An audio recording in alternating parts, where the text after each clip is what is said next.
Toys R Us didn't just go bankrupt. They helped build Amazon into the monster that killed them, signed the contract themselves, paid for it themselves, and watched it happen in slow motion for years. This is not a story about a retailer that couldn't adapt. This is a story about a single decision that made everything else inevitable. To understand the fall, you need to understand what Toys R Us actually was. Founded in 1948 by Charles Lazarus in Washington, D.C., Toys R Us started as a baby furniture store. Lazarus noticed something. Parents who bought cribs always came back for toys. So he pivoted entirely. By the 1980s, Toys R Us had invented a retail format that didn't exist before: the category killer. One massive store dedicated entirely to one product category. No groceries, no clothing, no appliances. Just toys. Every toy. More toys than you had ever seen in one place. The stores were enormous. 40 to 50,000 square feet of product. Thousands of items. An experience so overwhelming that children would press their faces against the car window just to see the giant Geoffrey the Giraffe sign in the parking lot. At its peak, Toys R Us operated over 1,500 stores in 35 countries. Annual revenue exceeded $11 billion. They controlled roughly 15 to 20% of the entire US toy market.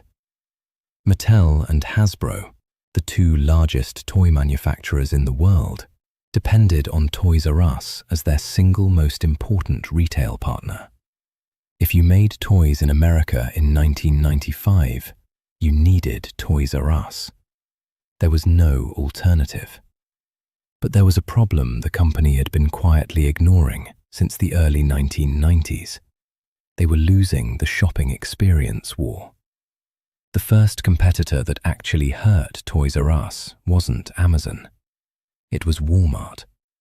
In the early 1990s, Walmart began expanding its toy sections aggressively. Their strategy was simple and brutal. Sell toys below cost to drive foot traffic. Toys weren't a profit center for Walmart. They were a tool to get families into the store, where they'd then buy groceries, clothing, and everything else. Toys R Us couldn't compete with that math. Toys were their entire business. Selling below cost wasn't a strategy. It was suicide. So they held their prices, and customers noticed the difference. Between 1990 and 1998, Toys R Us market share dropped from 25% to 17%. The stores started looking dated. The experience that had defined a generation of childhoods was starting to feel stale. Then, in 1994, a former hedge fund manager named Jeff Bezos started an online bookstore out of his garage in Seattle. And by 1998, he was selling toys. In 1999, something happened that changed everything, and Toys R Us walked right into it. The 1999 holiday season was a disaster. A surge in online shopping demand caught everyone off guard. Toys R Us's own website took orders it couldn't fulfill. Thousands of families were promised toys that never arrived by Christmas morning. The Federal Trade Commission fined them for it. The company was humiliated. Their solution, and this is where the story turns, was to partner with the enemy. In 2000, Toys R Us signed an exclusive deal with Amazon. The arrangement seemed logical at the time. Toys R Us would supply the toys. Amazon would handle the logistics and the website. Everybody wins. Toys R Us handed Amazon their entire toy catalog, their supplier relationships, and their customer data. In exchange, they got what they thought was an exclusive arrangement on Amazon's platform. They were wrong about the exclusive part. Within 2 years, Amazon had quietly allowed other third-party toy sellers onto their platform. They had used the Toys R Us partnership to learn the toy business, the suppliers, the margins, the seasonal patterns, the logistics, and then opened the door to competitors while Toys R Us was still paying to be there. Toys R Us sued Amazon for breach of contract in 2004. They won, but winning the lawsuit cost them 4 years and the window they needed to build their own digital operation. The partnership they thought would save them had instead taught their most dangerous competitor exactly how to beat them. In 2005, 3 private equity firms, KKR, Bain Capital, and Vornado Realty, took Toys R Us private in a leveraged buyout valued at $6.6 billion. A leveraged buyout works like this. The buyers use borrowed money to acquire the company, then attach that debt to the company itself. The business they just bought is now responsible for paying back the loans used to purchase it. Toys R Us entered the deal carrying approximately $5 billion in debt. Annual interest payments alone ran to $400 to $500 While Amazon was reinvesting every dollar into technology, logistics, and customer experience, running with near-zero margins to build long-term market position, Toys R Us was spending $400 million per year just to service debt. Before paying a single employee, before building a single new store, before investing a single dollar in e-commerce.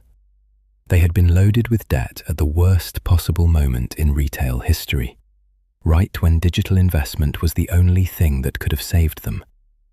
Between 2005 and 2015, the entire retail landscape transformed. Amazon Prime launched, smartphones became mainstream, mobile shopping exploded. Walmart and Target invested heavily in e-commerce. Category killers across every vertical were being dismantled by the internet. Toys R Us watched all of it happen, while $500 million in annual debt payments drained any possibility of meaningful investment. Their website remained mediocre. Their store experience, once their greatest asset, had become a liability. Amazon had everything, available tomorrow, at a lower price, delivered to your door. The children who had grown up pressing their faces against the car window to see Geoffrey the giraffe were now adults buying toys for their own children, on their phones, at midnight, without ever leaving their couch.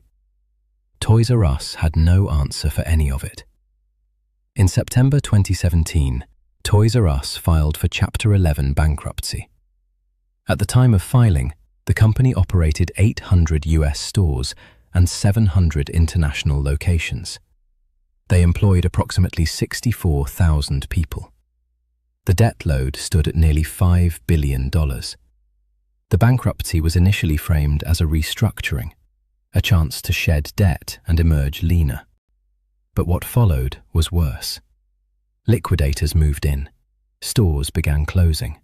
Employees who had worked for the company for decades showed up to work one day and were told their locations were shutting. Severance packages were, in many cases, non-existent. The 3 private equity firms that had loaded the company with debt walked away with hundreds of millions in fees. The 64,000 employees walked away with almost nothing. By June 2018, every Toys R Us location in the United States was closed. The going out of business sales drew enormous crowds. People bought merchandise, took photos, cried in the aisles. For an entire generation, these stores were the physical memory of Christmas mornings and birthday wishes. Watching them die felt personal. Geoffrey the giraffe posted a goodbye video on social media. It received millions of views. So what actually killed Toys R Us? Amazon gets most of the blame, and they deserve some of it. The 2000 partnership deal was genuinely damaging. Amazon used it to learn the business, then broke the exclusivity agreement. But Amazon didn't create the debt. Amazon didn't block investment in e-commerce for a decade. Amazon didn't run the company as a financial instrument instead of a retail business. The private equity structure was the cage that made it impossible to fight back.